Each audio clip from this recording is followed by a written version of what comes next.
I'm Kelly Moss. I am Head of Compliance at the Wine and Spirit Trade Association, which is the largest trade association in the UK for the alcohol sector. We represent major producers, importers, exporters of alcoholic beverages and non-alcoholic products as well. I am here today because I lead on low and no for the WSTA, advising members on how to produce, label and market their products in a compliant way. So today I spoke about innovation in alcohol alternatives. First of all, had the tricky situation of explaining all the different definitions that are out there.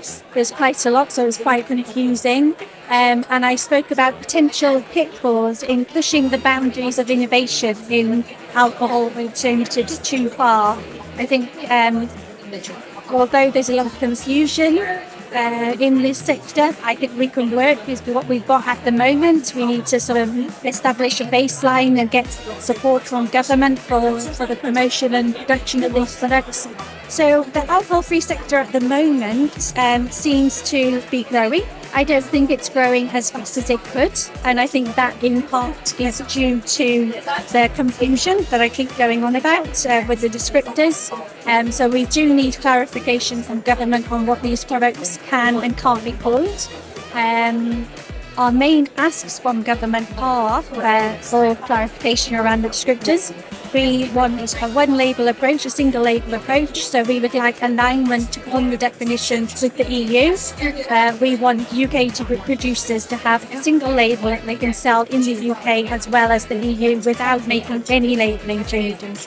And to do that, they need to be consistent. So what's legal here needs to be legal over there.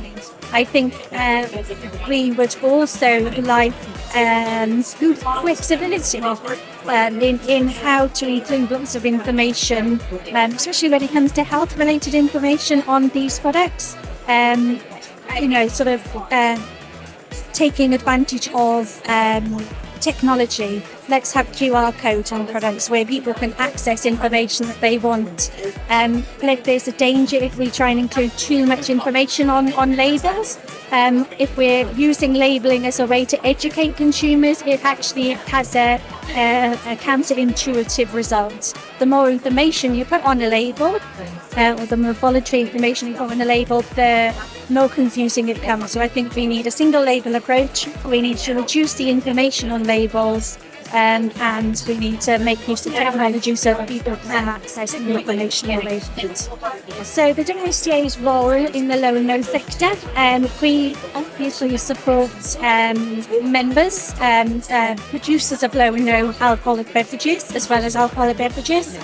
We understand the importance coming from firstly from the alcohol sector into the low alcohol sector. We understand the importance that each of those plays to the success of the others.